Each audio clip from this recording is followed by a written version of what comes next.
Hi everyone, I'm George Farrar and welcome to JAX 84, Jacksonville as it was in the year 1984. I'm pleased to bring you this year-by-year series of Jacksonville from the year 1975 through the year 1995. Here we are in the early 1980s in Jacksonville, and this is a view of the old Acosta Bridge, the rail span, and we see what the JTA bus looked like back then. And here we see Atlantic Boulevard. Okay, this is, I believe, is Atlantic Boulevard west of Southside Boulevard. I remember this area. Here we see the old restaurant Crawdaddy's. So as these different images of Jacksonville appear, we come to this picture of Mayor Jake Godbold. He had won re-election in a landslide back in 1983. A lot is going to happen in Jacksonville in the 1980s. In 1985, the South Bank Riverwalk is going to open. In 1986, the Prime Osborne Convention Center is going to open. In 1987, the Jacksonville Landing is going to open. But at this point, in 1984, Mayor Godbold is pitching a deal before the Jacksonville City Council. And of all things, it's to bring Michael Jackson, the Jackson 5, to Jacksonville to perform at the Gator Bowl for 3 nights. This was the result of Mayor Godbold actually pitching to an NFL owner to get either an NFL team or the Super Bowl to come to Jacksonville. Ultimately, one of the presentations had an impact on the NFL's New England Patriots owner, the owner of the New England Patriots at the time, Billy Sullivan, and his son, Chuck Sullivan. They had invested in the Victory Tour. So in this big tour, they've invested in it, and so the mayor was able, with working with the council, to get the funding to have it at the Gator Bowl, and this was a big thing for the city. There's a lot of coverage. The first stop on the Victory Tour was actually in Kansas City. So later on, they came to Jacksonville, and Michael Jackson performed, and I would say this was when the 1980s came to Jacksonville. And I was a big Michael Jackson fan at the time. I admired him because in 1984, earlier in the year, he had been burned badly because of a pyrotechnics accident in a commercial he was filming for Pepsi. So he was able, despite all of that, to go on this tour, and he visited Jacksonville. He donated 3,000 tickets for children, 3,000 tickets for senior citizens. He donated his profits to charity. There's a lot of great things that happened. He even donated $100,000 for a scholarship program, a college scholarship program for children in Jacksonville. Later on, in the 1990s, he donated an elephant to the Jacksonville Zoo. Now, I won't have any remarks about what happened later and allegations against him. He was acquitted by a California court.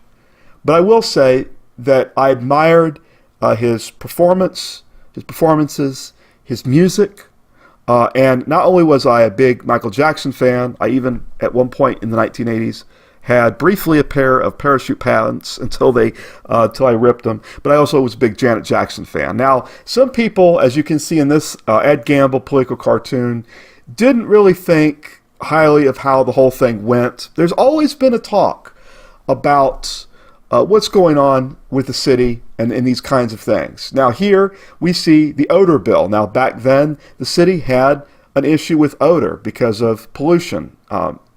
Smell pollution coming off of the paper mills north of downtown. And so these paper mills were an impact. And ultimately, this was something that the mayor, the city council, of course, the industries that want to keep it, and the public that wants to get rid of the smell and the noise, the smell and all of that was equated with it. That was a struggle. Now here we see another political cartoon looking at, looks like, well, here's some good news, dear. Jake didn't raise taxes, but it shows higher assessment on the on homes. So, okay. Now, I talked earlier about Mayor Godbold and how he was trying to get an NFL team for Jacksonville or an NFL Super Bowl. We already had a football team. It was the Jacksonville Bulls. It was part of the U.S. Football League for the brief period of time that it existed.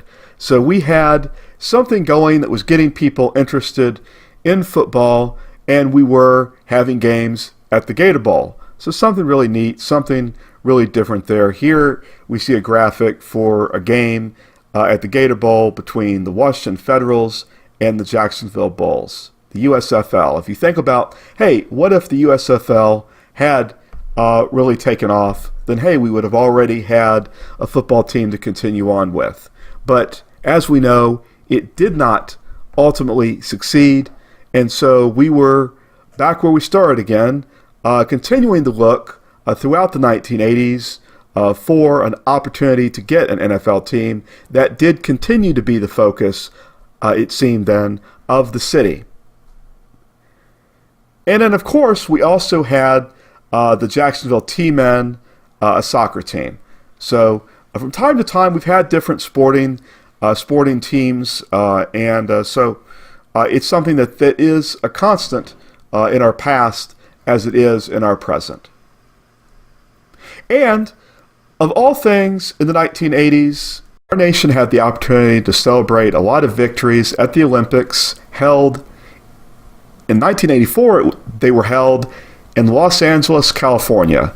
And so I saw a lot of coverage of the Olympics, and there really was, I could feel it, at least as a kid, at least I felt it by watching television and watching all these things. There was a really big spirit about the Olympics and the country. And amidst this spirit, and while we're talking about victory, let's talk about the victory where Ronald Reagan was reelected president in November 1984. He won a big landslide victory. He only lost Minnesota and the District of Columbia when it came to state victories. I remember seeing the victory on television, and it had quite an impact on me. It was something that quite really captured my imagination. Now, I'd like to take a moment, as I always do in this show, and begin to talk about what was going on with me in the year 1984. Now, a lot was happening. I had moved to Mandarin in 1983, and I was going to really get immersed into what was going on in Mandarin. I joined the Cub Scouts, and I belonged to Den 6, Pack 4884 at Loretto Elementary. Though I was a student at Crown Point Elementary, the meetings for the pack I was at were at Loretto. And so I had quite a time. I did a lot of the different things that were required in the handbook, and I had a uniform and the whole 9 yards. And I had a chance to get to know people in my neighborhood. And here we have a modern-day picture of Crown Point Elementary School.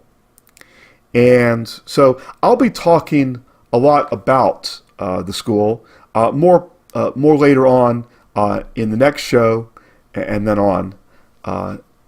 But what I'd like to go ahead and do now is to tell you about a big event that the school would have every year.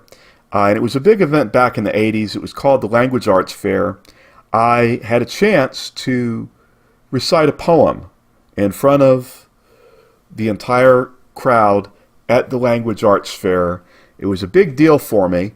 It was towards the end of the third grade, and so I recited this poem, and it was called "This is America," and here you see the program and the poem, and I recited it, and I had a great time, and I really enjoyed.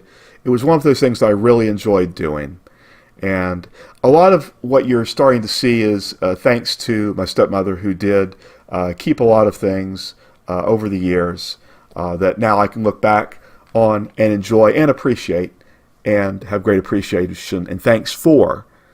Now, This was in May of 1984, and we get to a point now where I'd like to pay tribute to my mother, Martha.